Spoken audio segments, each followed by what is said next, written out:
Welcome to PLZ Soccer's YouTube channel. I'm Patrick Mullen, joined once again by Blair Malloy on the European Football Show. It's Champions League and Europa League semi-final week, and Blair, what a week we've had. It's been an incredible week of Champions League football, Patrick. There was so much excitement coming into this week. I think after that Real Madrid-Arsenal tie, everybody thought, can it get any better? And I think this week has just proven that it absolutely can. We were treated to maybe a tense affair between Arsenal and PSG on Tuesday, and then, as we'll come on to talk to, Barcelona, they just absolutely blew everybody out of the water against Inter Milan. What an incredible game that was. Probably the Champions League game of the season, but it's been a brilliant week. We'll start with Arsenal versus PSG. A disappointing night for Mikel Arteta's side. A 1-0 victory for PSG. That early goal against for Ousmane Dembele. What a start it was for PSG. Almost the complete opposite of what Arsenal would have wanted, given that kind of the tifo. I know it's been getting a bit of pelters, but they tried to build that atmosphere and didn't quite pay off for them. No, I think it was an interesting discussion I heard during the week between a lot of Arsenal fans, what the atmosphere was like, and maybe they expected a little bit more. Did they peak too early with that Real Madrid game, thinking that we've beaten the best team now? Maybe they've came in and went, okay, well, everything after this is going to be maybe a step down. Yeah. But as we've spoken about so much on this show this year, PSG are a different animal. PSG, they look, especially coming out of that league phase, they look so good going into the knockout round. And Ousmane Dembele just continues this absolutely fantastic season that is having 32 goals for the season now. Absolutely incredible. And he is, again, thriving, being the main man there at PSG, and he seems to be leading them all the way. It was really interesting for me. We could all watch the game. We all saw it. PSG so dominant with the ball. And there was actually a video that came out a couple of days ago before the game kicked off. And it was all about PSG's warm-up routine. Now, teams all have their different kind of setups and structures. PSG came out half an hour before kickoff. They did no defensive work. It was all just passing and dynamic movement between the players, getting those kind of passing lanes. And then they did the finishing drill, which was every player has to touch the ball before it then gets delivered into the box and they try and score. And I was like, that is really quite interesting how different teams have different styles of football, and that actually affects how they warm up, and it paid off for them. A little bit of an old school approach to that, like just going out and just having a little bit of fun with it, and maybe just enjoying themselves. I mean, at that point, once you've gone through your stretches, you're not really going to take anything in tactically at that stage. No. So I think maybe just getting used to the environment, getting used to the surroundings, and just going out there and playing with a freedom, which I think PSG do every time they come out there. They just play as if, what's the worst that can happen? And I think there's been a lot of tension released in that team with those big stars going. The way they've rebuilt this side, they just look so good. And even better, like, it just adds to how big an achievement it was. That's Arsenal's first Champions League defeat at the Emirates this season, and PSG, they've already taken the scalp of Liverpool. They look as though they could do Arsenal as well. First ever loss for Arsenal against PSG ever in their history. But they'll still feel confident that they can go over to the Parc des Princes and get something from the game and progress into the final. Mikel Arteta believes his side can still do something special in that game. We are half-time, and my message has been exactly the same. Post Real Madrid at home, 3-0. We have to go to Paris and win the game, and we are more than capable of doing it because I saw two very good teams where the margins are so small. And they had efficiency in front of the goal, and their keeper as well made a difference to see the result that we've seen tonight. Yeah, certainly we don't score a goal and concede one, you have to. But we did a lot of things very well as well. We had a spell in the first, I think the game had phases, the first 15, 20 minutes, especially them scoring so early in a great combination play when the margins are so thin, the finishing is unbelievable. And then we had especially one issue that we corrected after 15, 20 minutes, and we sustained that for the rest of the game, which I think it turned the game around. And you want to win the Champions League final, you have to do something special, and we're going to have to do something special in Paris to be there. From one semi-final to the other, Barcelona versus Inter Milan. For me, the game of the tournament so far. I was sitting watching that, immersed in that game. It was unbelievable. Yeah, I think you'd be hard pushed to find a better game so far in the Champions League. You were texting me every time a goal went in. I think the number of exclamation marks just got more and more and more. He started off with that excellent finish from Marcus Thuram, scoring against his dad's old side, Lamine Thuram, obviously playing for Barcelona. What a lovely little touch that was. Even the second goal that's getting really overlooked, Denzel Dumfries with a bicycle kick inside the opposition box. A defender scoring a goal like that in any other game, you would think, wow, what a moment. overshadowed though by the man who everybody has been talking about this week, Lamine Yamal.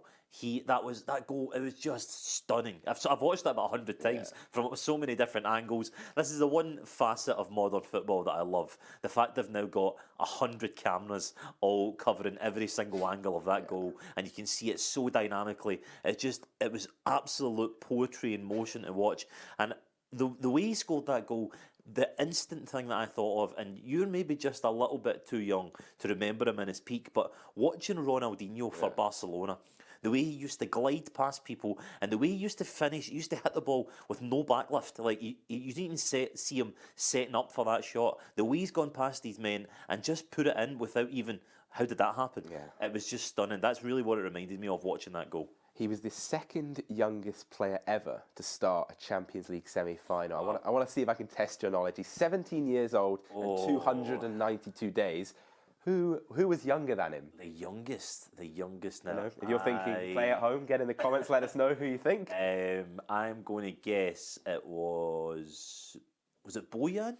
It was Julian Draxler. Julian Draxler. He was only 17 years old and 62 days. Wow. So that was the youngest. But I mean, Was that for Schalke? I think it was. Yeah, I think it was. But I mean, Yeah. after the game, I think everyone was kind of, it was Lamine Yamal's 100th appearance for Barcelona in his professional career. At just 17 years old, it's pretty incredible. And it kind of started this all kind of comparing kind of against some of the world's best. We've seen Messi, we've seen Ronaldo start at such a young age. Messi didn't get 100 appearances till he was 20 years old. Ronaldo, 19. Yeah. He's 17 years old, 22 goals, 27 assists, and he's already won 3 club trophies. And he'll be confident he can get a 4th, if not more, this season. And of course, won the Euros, Yes. being one of the stars of the Euros as well. It's so impressive for him to be doing what he's doing at this age. My only concern, and I don't want to put a dampener on things, is how does his career progress? Because you've seen a lot of players that when they peak so early at 17, 18, by the time they hit 24, are their legs starting to wane a little bit just because of the demands of modern football? You look at Wayne Rooney, for example, he burst onto the scene at 16, and then by the time he was maybe 29, 30, he was relatively done, So you see players who maybe peak a little bit later. You look at Ronaldo now, still playing at 40, Messi still playing, edging towards 40.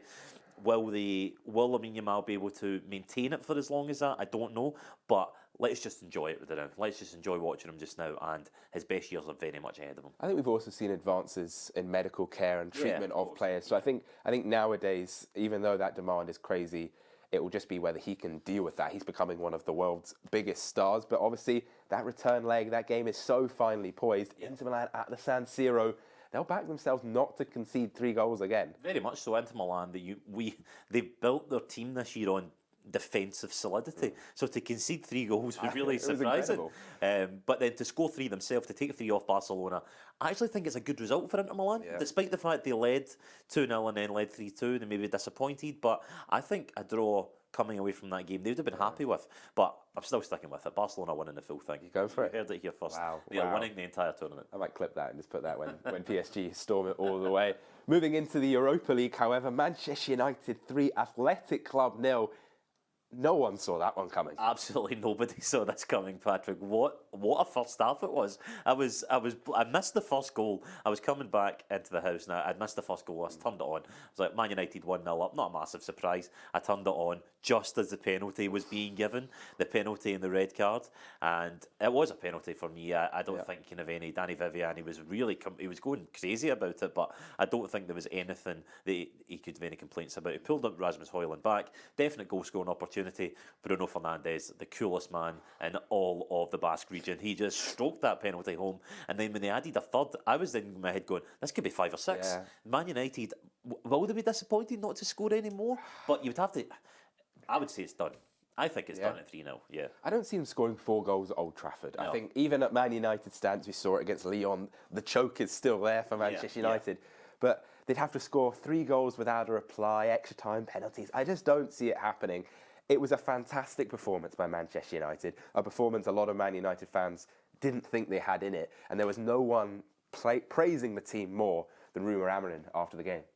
No, I think it's the best result because nobody expect this result. But again, I think you saw 2 games today. the first 25 minutes, and then after the goal, and also with the sent off, the game changed. That was a good thing. Also a good thing in the second half, we tried to be cautious. We create chances, but the most important thing is that the opponent didn't get shots, many shots to our goal, and that was really important. Yeah, Ruben Amorim, Blair, he's had a lot of critics this season. It hasn't gone all his way, but in European football, he is delivering. He was unbeaten with Sporting before he came over, and now at Manchester United, he's still unbeaten, and he'll be confident they could win the whole thing. Yeah, it's a tricky spell for Ruben Amorim since he's come in. I think he's obviously under-delivered in the league. I think that's clear. I think Man United to be in the position that they are in the Premier League is nowhere near good enough. And next season, it has to be a fight for top four. I think that's where Man United realistically will see themselves, and any manager that can't deliver that will be gone, essentially. Yeah. But winning the Europa League, as we know, is this back door into the Champions League, and that's what matters, really. I mean, okay, winning a European tournament, winning the Europa League, it's a great night for the fans, it's a brilliant thing for the players to have on their record, and it'll be something that lives with them. But what the guys upstairs are looking at is this gets us into the Champions League 2 or 3 years fast-tracked, because Manchester United, going by their league form, they're not ready for the Champions League. They're not ready to be there yet. So Ruben Amorim, if they win this competition, he'll find himself in the Champions League, all the extra money that comes with that, and then he has to be given that money to reinvest in this team. He has to be given the trust. Manchester United, they have to stick by someone, and Ruben Amorim has to be the guy. I mean, that's the problem. You see it so many times with managers of Manchester United. The project's not working after 3 years, and you see it with the Ruben Amorim this year. He now has a mixture of Erik ten Hag's players and his own, and it's like, when are you going to stop this constant cycle of, it's not working this season, the fans aren't happy, bang, let's move it. I am full on board with Ruben Amorim. I don't think Erik ten Hag was the man that was going to lead Man United back to glory. Ruben Amorim, I do think he will back himself this season, but he's got to get through the winner of Spurs versus Bodo Glimt. What a game that was. Spurs 3, Bodo Glimt 1. Oh, it's so tricky for Ange Postecoglou. It was almost the perfect night, and then that last goal, it's just heartbreaking for them. We were actually discussing this yesterday, that we didn't know how it was going to go. This could have been a game where Bodo Glimt could have came and they could have got something from the game, or Spurs could have won 5-0. I thought it was going to be either or. 3-0 up, I'm thinking, okay, Tottenham, they have taken control of this. It's a professional performance. They're flexing their muscle. They've got a lot more finances than Bodo Glimt, and they have some excellent players, summed up by that second goal in particular. The ball from Pedro Porro over the top to James Maddison, a beautiful touch and a wonderful finish. And I thought, okay, Tottenham, they're just going to ease to a nice win here, go over there, no stress. But that's just not the Tottenham way. Tottenham will never, ever make it easy for themselves. And that goal from Bodo Glimt 9 minutes before the end, for me, it changes the tide completely. Because you're going over there on that Astro into a very difficult situation. And we know the mentality around Tottenham, whether it's true or not, they have this thing about them that if it starts to turn against them, it then becomes true. The players then start to believe it, they start to think about it, and if Bodo Glimt score early, we're down to 1. And then you've got that basically a full game on a park, where I've seen better teams than Tottenham go this season and have a really, really tough game. Then it becomes a tie. If Tottenham go over there, score early, 4-1, I think it's game over. But if Bodo Glimt score and Tottenham start to get a little bit shaky, anything could happen. It's really incredible, the story of Bodo Glimt. You might not have heard of the club before it. They come from their town called Bodo, just 200 kilometres north of the Arctic Circle. It's a small fishing town. The population of Bodo is smaller than the Tottenham Hotspur Stadium. That's like that. Incredible. 10-hour drive to the nearest city. Like that, just as a kind of experience for some of these players, would just be incredible to kind of go over there, a really small stadium. I think it's only 10,000 capacity. Heading over there, it would be an incredible story if they could do it and get into a Europa League final. Yeah, they've been a team that have been kind of in the upper echelons of European football now for a few years. They've started, I think it was like maybe 4 or 5 years ago, they came to prominence and no one had ever heard of them, but they had such a tight-knit group. They obviously beat Celtic a few years ago. They beat Roma, which really, Jose Mourinho's Roma, which really catapulted them into the stratosphere. And they had a few players in that side who did go on to get bigger moves. Jan-Peter Hogg, he moved to Italy, I believe, back when they had their first sort of round of players. You guys like Ola Solbakken as well, who had really been linked with bigger moves. But when they moved around, it didn't really work for them. So these guys, they went to Europe and it didn't really quite work out. I think because they have such a cohesive unit and all these players fit into this system. It's so unique. It's such an unusual setup that they have there that the players are all just they bought into it, and are not made up of superstars. They don't sign big players. They sign from within. They sign locally, and this is a team that is very much greater than the sum of their parts. And to get to even a European semi-final is incredible for a team of this size.